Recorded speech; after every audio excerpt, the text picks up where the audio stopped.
కాబట్టి ఈ దేశంలో ఏ నాయకుడైనా ఏ నాయకురాలైనా ఒక పార్టీ పెట్టవచ్చు. పార్టీ పెట్టి ఎక్కడైనా పోటీ చేయవచ్చు. ఏ ప్రాంతంలో అయినా ఏ రాష్ట్రంలో అయినా నిరభ్యంతరంగా పోటీ చేయొచ్చు. ప్రజాస్వామ్య భారతదేశంలో అది అందరికీ ఉన్న హక్కు, రాజ్యాంగం ఇచ్చిన హక్కు, బాబాసాహెబ్ అంబేద్కర్ ఇచ్చిన హక్కు, అందులో ఏం అనుమానం అక్కర్లేదు. కానీ ఏ ప్రాంతంలో అయితే మీరు పోటీ చేయాలనుకుంటున్నారో ఆ ప్రాంత ఆకాంక్షలు, ఆ ప్రాంత పరిస్థితులు, ఆ ప్రాంత ప్రజలు, వారి యొక్క మానసిక స్థితిగతులు, వారి యొక్క పోరాటాలు, వారి యొక్క త్యాగాలు కూడా మీరు తెలుసుకోవాలి. వారి మీద అభిమానం ఉండాలి. నేను అడుగుతా ఉన్న పవన్ కళ్యాణ్ గారిని వాళ్ళ, మీరు కొత్తగా పోటీ చేసేది ఏముందండి? జనసేన 2023లో పోటీ చేయలేదా? మీరు చేశారు కదా అసెంబ్లీ ఎన్నికల్లో, మొన్న మున్సిపల్ ఎన్నికల్లో కూడా పోటీ చేశారు కదా 350 వార్డులో. కొత్తగా చేసేది ఏముంది?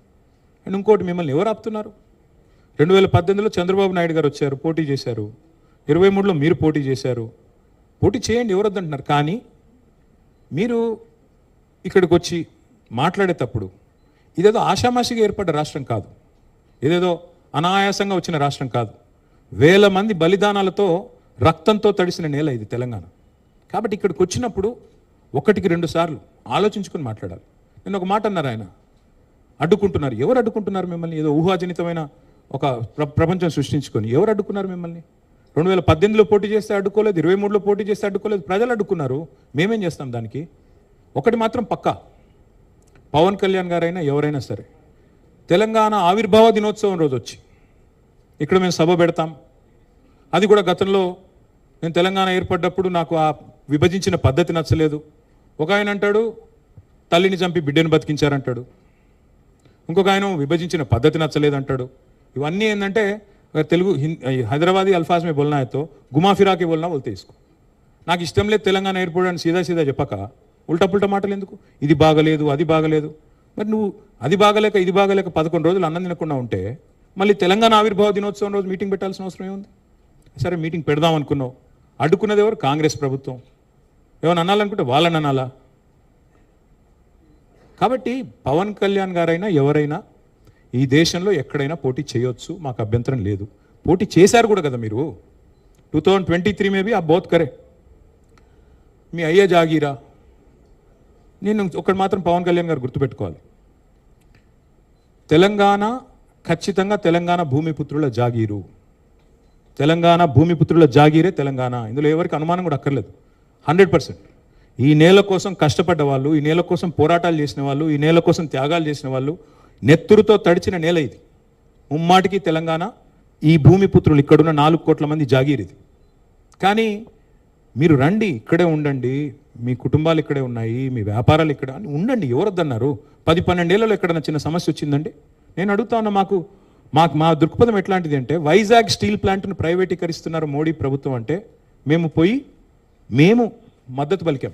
తప్పు ఇది మీరు చేస్తుంది, పబ్లిక్ సెక్టర్ అండర్టేకింగ్స్ని కాపాడాలని రిక్వెస్ట్ చేశాం. That is our philosophy. ప్రాంతాలుగా విడిపోయినా ప్రజలుగా కలిసి ఉండాలని కోరుకున్నాం. కానీ నిన్న పవన్ కళ్యాణ్ గారు ఇంకొక 2 మాటలు మాట్లాడారు. ప్రాంతీయవాదం అన్నారు. ప్రాంతీయవాదం ఉగ్రవాదం కంటే ప్రమాదం ఏదో అన్నాడు ఆయన.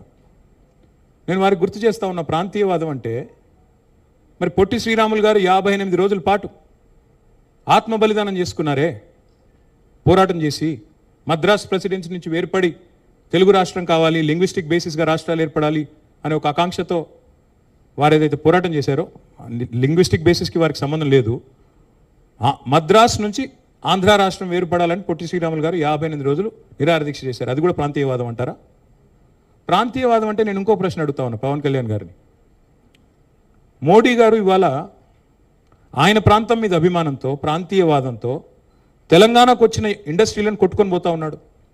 కేన్స్ అనే పరిశ్రమ ఇక్కడ పెట్టాల్సి ఉంటే, ఇక్కడ ఒప్పందం కుదుర్చుకుంటే మా హయాంలో, మా గవర్నమెంట్లో దాన్ని తీసుకుపోయి గుజరాత్లో పెట్టించారు. మైక్రాన్ అనే సంస్థ ఇక్కడ పెట్టాల్సి ఉంటే, పెట్టుబడి పెట్టేది ఉంటే దాన్ని తీసుకుపోయి గుజరాత్లో పెట్టుకున్నారు. మరి జాతీయవాదం ముసుగులో చేస్తున్న ఈ ఆర్థిక ప్రాంతీయవాదం కరెక్టా? ఏది కరెక్టు? అంటే ప్రధానమంత్రి గారు గుజరాత్కే ప్రధానమంత్రిగా వ్యవహరించడం కరెక్టా? చెప్తారా దీనికి సమాధానం పవన్ కళ్యాణ్ గారు? కాబట్టి ప్రాంతీయవాదం, ఇంకో మాట, చాలా విచిత్రమైన మాట అన్నారు నిన్న ఆయన. ఇంకొన్ని రోజులైతే జనగణమన పాడరు.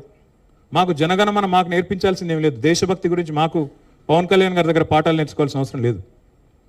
ఈ నేల ఆనాడు నిజాం సర్కార్కు వ్యతిరేకంగా పోరాటం చేసిన నేల, కమ్యూనిస్టులు కదం దొక్కిన నేల ఇది. కాబట్టి మాకు పోరాటాలు కొత్త కాదు, మాకు యుద్ధాలు కొత్త కాదు, త్యాగాలు కొత్త కాదు. మాకు వాటి గురించి జాతీయ భావన ఉంది, ఇక్కడ దేశాన్ని గౌరవించే సంస్కృతి ఉంది. We contribute to the nation. We're less than 3% of India, but we contribute to 5% of India's GDP. So we don't need any kind of moral lectures or moral policing from. వారు ఆంధ్రప్రదేశ్ ఉప ముఖ్యమంత్రిగా వారిని గౌరవిస్తాం, వారిని ఆంధ్రప్రదేశ్ ఉప ముఖ్యమంత్రిగా డెఫినెట్గా గౌరవిస్తాం. ఒక కళాకారుడిగా, ఒక నటుడిగా అభిమానిస్తాం. ఒక సోదరుడిగా ఇంటికి వస్తే బిర్యానీ పెడతా, హైదరాబాదీ బిర్యానీ పెడతా. కానీ వచ్చి మా సెక్రటేరియట్లో కూర్చొని పెత్తనం చేస్తాము మా రాజకీయాల్లో. మరి ఇంకా మొన్ననే కదా వేరుపడ్డది, ఇంత కష్టపడి 60 ఏళ్ళు పోరాటం చేసి మొన్న వేరుపడ్డాం 2014లో. మొన్న చంద్రబాబు నాయుడు గారు రానే వచ్చే 2018లో, మళ్ళీ ఇప్పుడు మీరు కూడా వస్తారు 2023లో. That's all I'm saying. And last word I would like to say on this. Pawan Kalyan గారిది ఈ మధ్యన ఓజీ అని సినిమా వచ్చింది. I would like to remind my brother Pawan Kalyan, we have a Telangana OG KCR. ఇక్కడ మా కేసీఆర్ గారు ఉన్నారు, ఆయన చాలు మాకు. He will take care of us, he will take care of the state and our issues. A supplementary. Yeah, Ratna, please. Sir, if I can take a Bhai. Yeah, Ratna. Yeah, please. Go ahead. Yes, ma'am. अरे mic तो दो यार. आवाज बढ़िया बताइए. नहीं please बोलिए. You almost said the Ramayana and Ram and Sita, but the charge from BRS, from the Congress is that the BRS has left the state high and dry completely, that they have to pay 95,000 crores. I'm saying this question to your answer, to your statement yesterday, saying that the Congress has undone what BRS has done. And another question is, Kishan Reddy made an allegation saying that the BRS fooled the people by promising Bangaru Telangana, but all they did was a Bangaru family. Could you please throw some light? Ma'am, unfortunately, Mr. Kishan Reddy doesn't have a problem when he has to work with Chandrababu Naidu ji, whose son is a minister, whose brother-in-law is an MLA. वहाँ पे उनको family politics नहीं दिखता है जहाँ उनको ज़रूरत है. बिहार में नीतीश जी और उनके लड़के के साथ काम करने में उसको कोई तकलीफ नहीं है. पर जब बीजेपी को जहाँ कहीं भी, मतलब शिवसेना में जब उद्धव ठाकरे जी, आदित्य ठाकरे जी थे, उनके साथ भी काम करने में कोई मसला नहीं था. जब उनको जो लोग उनके खिलाफ हैं, जो लोग उनसे लड़ते हैं, उनसे भेदभाव रखते हैं आइडियोलॉजिकली, उनकी जब बात आती है तो किशन रेड्डी जी काफ़ी कुछ बोलते हैं. सो मैं उनके बारे में ज़्यादा नहीं बोलूँगा. पर एक चीज़ ज़रूर कहूँगा जो आपने पूछा, that we left the state high and dry. I will leave this with our press club friends. ఇది కాగ్ రిపోర్ట్, ఇది కాగ్ లెక్క.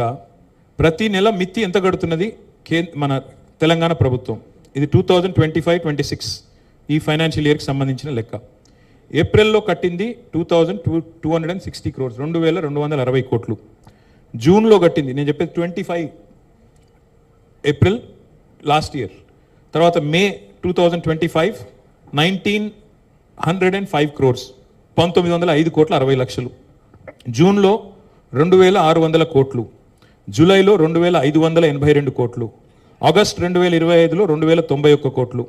ఒక సెప్టెంబర్లో 2923 కోట్లు. అక్టోబర్లో 2159 కోట్లు. ఈ లెక్కన మొత్తం प्रोग्रेसिवली अगर आप देखेंगे मार्च के हद तक, इस साल मार्च के हद तक, अगर पिछले अप्रैल से अभी तक देखेंगे, कुल मिला के 29,679 करोड़. मतलब एक साल में 29,679 करोड़ एवरेज अगर ले लेंगे आप तो 2,500 करोड़ कुछ होगा. तो where did we leave the state high and dry and what kind of utter absolute lies are these. हम सालीना नहीं हर महीना 6,500 కోట్లు ఖర్చు పెడుతున్నాము అని ముఖ్యమంత్రి గారు చెప్తే ఈ కాగ్ లెక్క నమ్మాలా, ముఖ్యమంత్రి గారి కాకి లెక్క నమ్మాలా? See the chief minister and his team, they need to get their act straight. एक आदमी बोलता है कैबिनेट में 6 लाख करोड़ का डेट है, कर्जा है.